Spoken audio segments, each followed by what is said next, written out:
Here we are. It is another podcast episode, the Overflow podcast. Good morning, everybody. Good morning. Good morning, Andy. How you doing today? Good morning. I'm doing great. Pastor Jeff Waterman, it's wonderful to have you sitting next to me.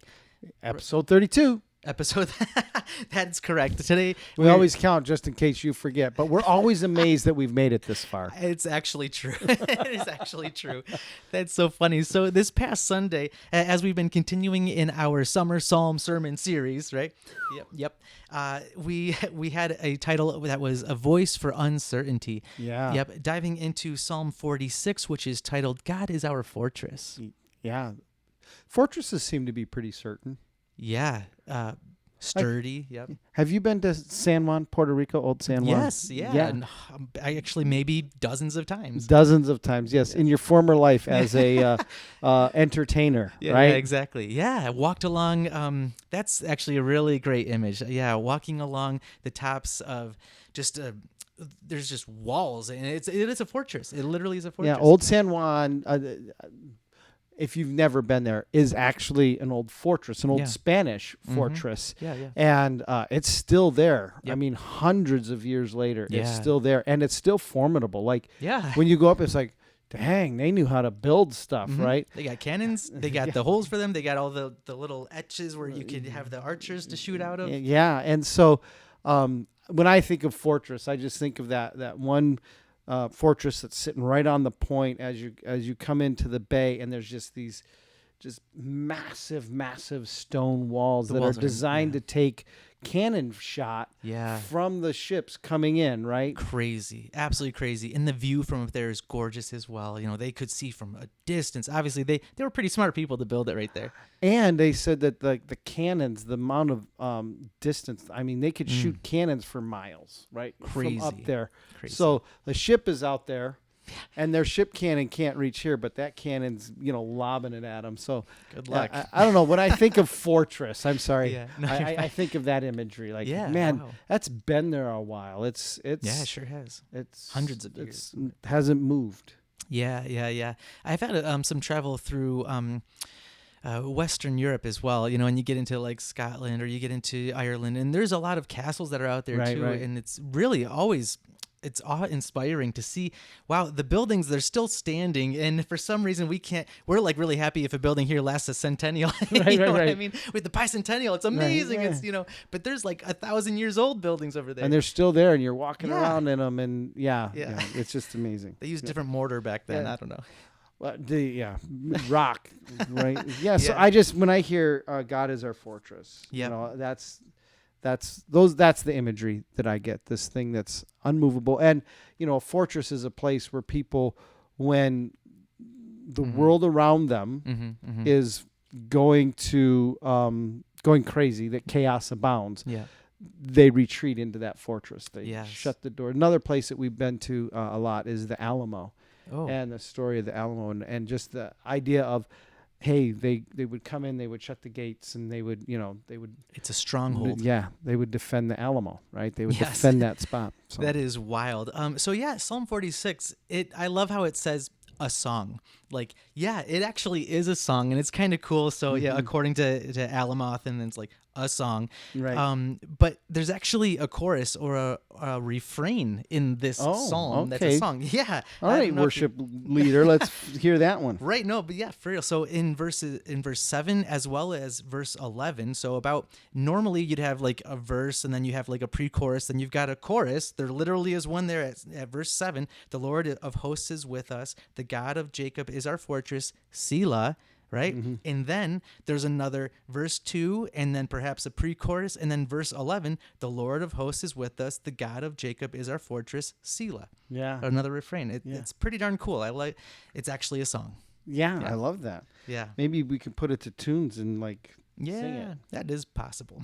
I wonder if there's a songwriter in our midst that could pull that off. Yeah, who knows? But and so, you know what? Another fun thing about going through these psalms is that actually a lot of people have taken them and turned them into songs over time, and there are a lot of them out there, of course.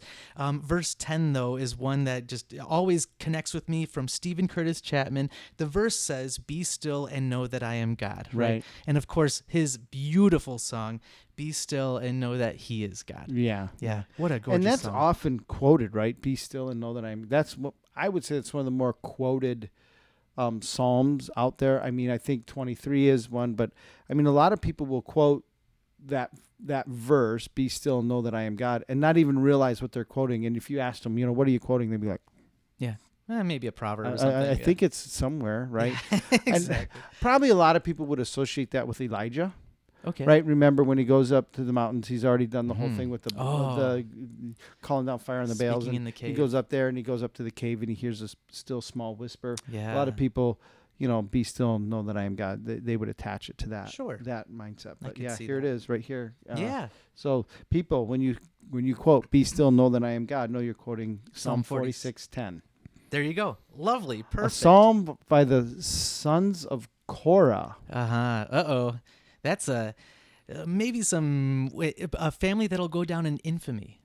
Exactly. Like, how about that? Like you think your family's bad. Yeah, shoot. Yeah, the sons of Korah and the rebellion of Korah. And of course, we're thinking back to, was it Deuteronomy 16? I don't know if that's Deuteronomy 16, 19, somewhere in that area, I think. And yes, the Korah's rebellion. Yeah, when Korah comes up against Moses, and God says to Moses, "Step aside because I'm going to take care of this guy." And the earth literally opens up and swallows Korah and everybody that follows him. Now imagine that's your grandpa or your great grandpa. Yeah. And there are families these days that have like, oh, so-and-so way back in the day was a serial killer or something crazy, and it puts a black mark or a black spot on your family. This is something they've had to carry for thousands of years, and they would still continue to, I mean, imagine if my name was Jeffrey Hitler. Yeah, right. Yeah. I mean, you might change your last name at a certain point. I think I would change my last name. Yeah. And make it anything but that, right? I mean, we were in Germany last spring as well, and we're in Munich, which is where Adolf Hitler got his start, and it is amazing to see the attitude of the Germans toward that whole movement. They want nothing to do it. It is truly a black mark. So they try to do everything they can. They don't want to pretend it didn't happen. That's not it at all. But they also don't want to. They just don't want to talk about it. It's like, no, thank you. That's not us. That's not who we are. That doesn't represent anything about us. Right. Right. So I can almost imagine like Korah goes. It was such a big deal that it is recorded in Scripture for all time. Yikes. Yeah. And these, the sons of Korah, that whole family ends up staying around and serving in the tabernacle. So I don't know. I just think it's really cool to hear that here's a family that probably for generations it's not a reputation that they can live down. I mean, even here we are thousands of years later talking about it, right? Yep. So where do they go? What do they do when they're not sure how people are going to receive them, or they're not sure what's going to happen? They go, all right, God is our fortress. Yeah. God is our refuge and our strength. There where we will not fear. And look at this, though the earth gives way. You think that's a point back to the earth literally gave way on our dad or on our great grandpa, or how, whatever time this was, literally gave way. Yeah, I actually didn't think about that. Strangely, that's so true for them specifically. That's incredible. Honestly, I believe it really does prove the truth and the validity of the Bible, because it never does anything to hide away from diminishing somebody's reputation. Right. It's like, it's going to be true. And look, David did these things, and it's going to tell you about them. It's not going to hide. If I was the king, I'd be like, can we just erase that from the books? But it's all true, and they don't hide away from that. I'm reminded of Lady Macbeth. Be gone, black spot. Right? Right. But it's like, you can't get rid of that shame, and that's so unfortunate for them. The earth giving way. Honestly, the thing that came to my mind when I read this is my wife Chelsea had a dream maybe like 3 weeks ago or so, and I'm recalling it now, but she was mentioning it was an apocalyptic type dream where literally the it was the day, and the earth was breaking apart beneath her feet and all around her, and the land was falling away.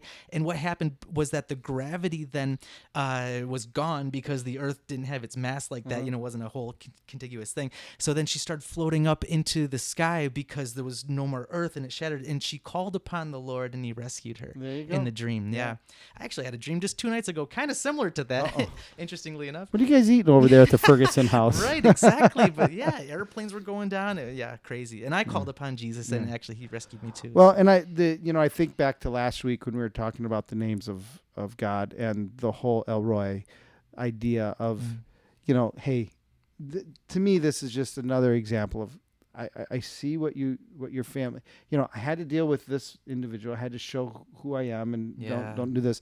But I also see that there's fallout here. But I'm still gonna. The sons of Korah are still serving in the tabernacle and eventually the temple, right? And so that is so neat of the way God sees who people are, ministers to them in a particular way, gives them a dream or a glimpse of who he is, so that even though the earth is falling away, even though it seems like everything is uncertain, you can't rely even on the earth you're standing. God is our fortress. Amazing. Yeah. So cool. And so, okay, some cool things happened this past Sunday. Something a little bit different than our usual Sunday service. Right. Yeah. So, pretty darn neat. We had some visitors coming into town from Tanzania. Right. What? Todd and Ann Zims, and some great stories, of course, as they always bring. Always. Yeah. So, I'm curious though about, as we're diving into A Voice for Uncertainty, Jeff. There's a bit of a story that where you were sharing where you're it was the week leading up to Mother's Day, and you're in preparation mode, full prep mode for your sabbatical, your trip across the world, and you're about to get onto this plane to go to Africa. Right. Yeah. So, sometimes we line things up, and it just lined up great that Todd and Ann were able to make it this Sunday because, well, one, their story as they share, right before they're supposed to leave, they packed up their whole family to move to Tanzania, which, like, come on, is there any more uncertain time than that? Yeah. On top of it, weeks before they're supposed to leave, Todd is in a tree trimming accident, and his arm gets crushed, and they have to amputate his arm. Crazy. So now people are like, well, you're not going to go, right? And they're like, why not? Well, just, So talk about uncertainty. What's life look like when now you've just lost an arm? What's life look like in Tanzania with my family, and I got young kids, and how's this all going to work? So I just love the fact that they were able to join us, and here they are like 21 years later, and they just amazing people over there. And as they're sharing stories, and we're talking to them, and we got to hang out with them a little bit on Sunday, and I just remember all the people I got to meet last year, and just miss them. There's some great people that work with them. But yeah, so we're getting ready to head over, and there was sabbatical, so we were going to be gone a month. And you know me, and my nickname is Binder Boy because I like to have everything planned out. So I've been spending months getting ready for international travel, all that entails with visas and getting, inoculations that you needed to get and not get, and making airfare plans because we're going to go from here to Tanzania, from Tanzania to South Sudan, and then through Europe. And there's just all these travel things. Where are we going to stay, and how much money are we going to need, and the whole ball of wax, right? Yep. To throw another curveball in, we're going to leave on Mother's Day. Yeah. Now, if you've never been to the well on Mother's Day, next year come, because we do what's called Mother's Day Chocolate Buffet. And I lead a group of men that make a world-class chocolate buffet for the moms on Mother's Day. You got to come. Calories don't count on that day. I've already made a deal with God. It's taking that day, those calories don't count. So there's a lot of prep work. Yeah. So the week that we're supposed to leave and pack for a month, crazy, go on a trip to places we've never been, we decide to do it right at the end of our house is turned into Willy Wonka's chocolate factory. I love that. Kathy laughs at me. She says, oh, yeah, it takes me 2 weeks to clean up from all the chocolate that's just everywhere in our house, right? So we're getting ready to leave on Mother's Day, and all I want to do is get to that point so I can get into the airport and go, right? Yeah. Halfway across the world is Todd and Ann. Mm-hmm. Now, I had booked my flights, but I didn't talk to them that week because honestly, that task was already done. They weren't exactly clear on what flight I was on. Oh, boy. So I get into the plane, and a thought comes over to my mind. I'm on a plane to Tanzania, and I don't know who's going to be there. Right. Like, I don't know for sure if Todd and Ann are going to be there. Not to mention you don't speak the language. I don't speak Swahili. I don't speak any of that. Even if I did speak Swahili, I wouldn't even know what to ask, what to do, where to go, whatever. Right. And so I just remember sitting in the plane, and all of a sudden this feeling of, oh boy. Yeah. What happens if I show up to Tanzania and I walk outside and there's no Todd and Ann? Meanwhile, Todd and Ann, they live 4 hours away from the airport. So it's not like they're just driving into town. Yeah. It's like a half a day journey to get there, right? Oof. And so they're like, I wonder what plane they're on. Like, did they make this plane? I think this was the one.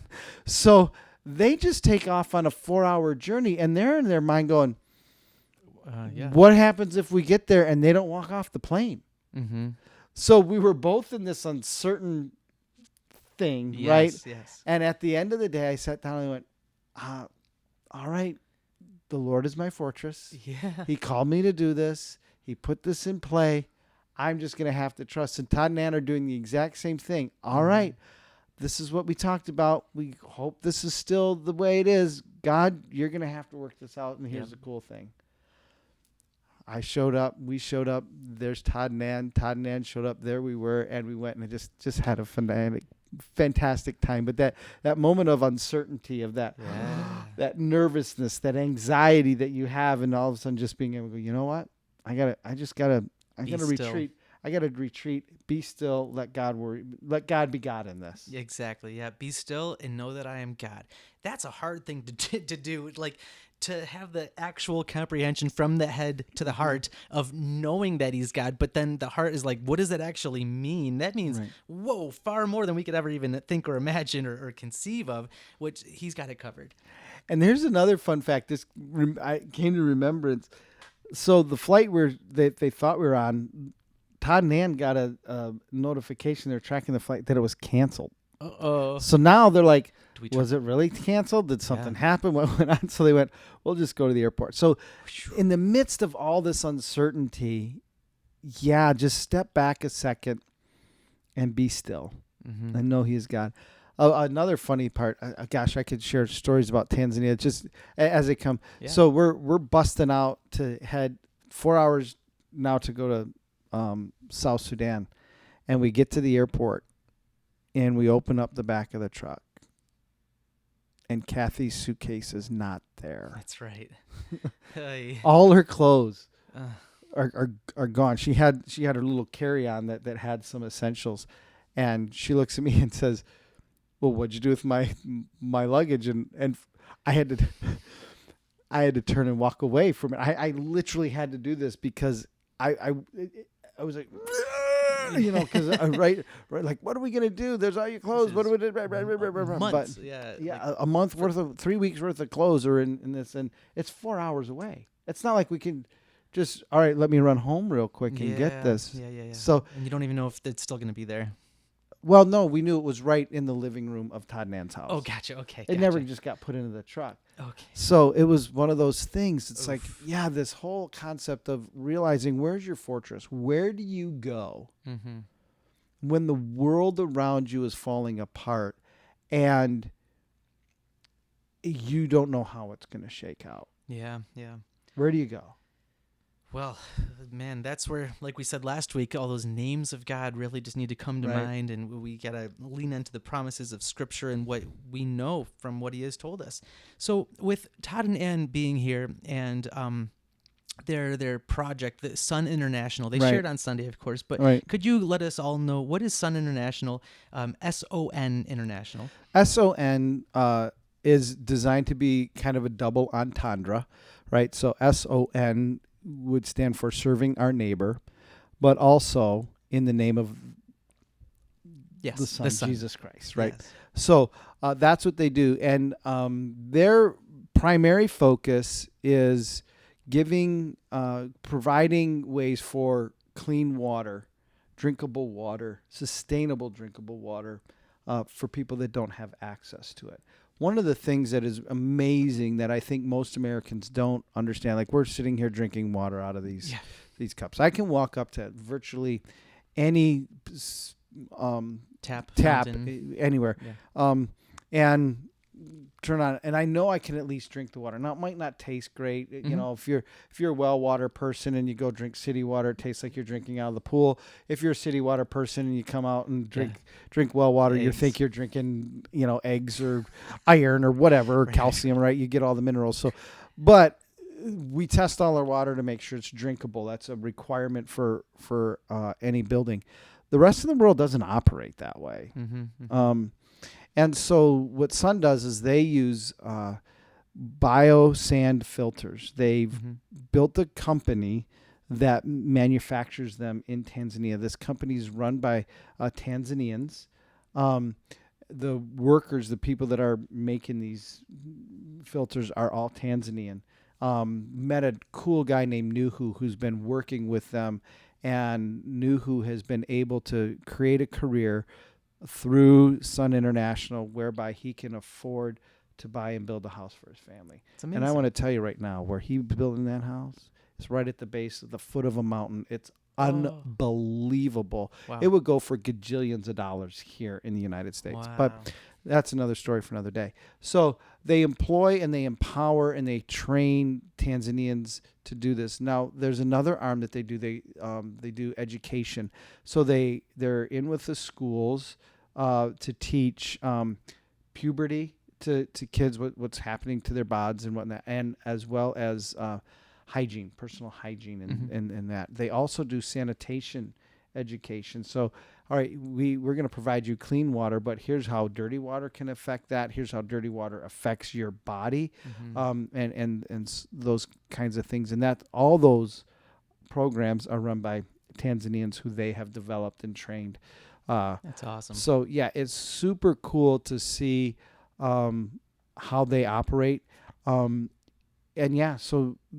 The benefits of clean water are amazing because if you drink the unclean water, what happens is you get intestinal problems. Well, then you're sick. So then what do? You got to go to the doctor. So now you got doctor bills and you've got medicine bills. And then, oh, by the way, you missed work. So now you're not getting paid. So it's a double whammy. So now the only other way you can get clean water is to boil it. Well, the way they boil it is they have to go buy charcoal so that they can build a fire to boil their water. So now you've got the expensive charcoal. Well, this bio-sand filter, it works using sand and gravel. Yep. You don't there's no mechanical parts to it.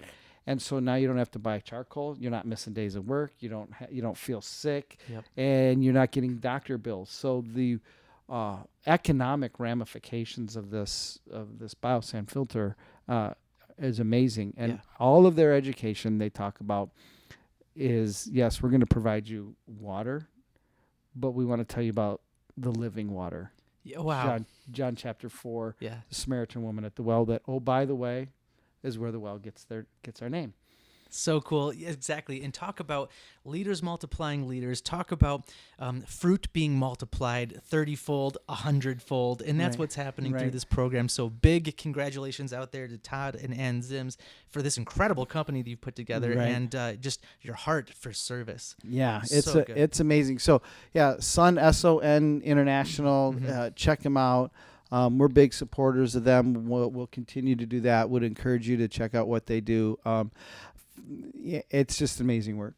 Yeah, absolutely. And with that, we'll be wrapping up this week's episode. Once again, episode 32. Looking forward to next week, which is obviously episode 33. Yes. And it is A Voice for Prosperity. That'll be August 24th. A Voice for Prosperity, Psalm 144. My rock and my fortress. There you go. So we have more kind of fortress similar. stuff. Yeah, exactly. Yeah. It's going to be a great time. Yep. Thank you all for listening once again. Hope you guys have enjoyed it. We'll see you on Sunday at 10 o'clock in the morning here at the Well Church in Brighton, Michigan. Have a fantastic day. Bye, guys.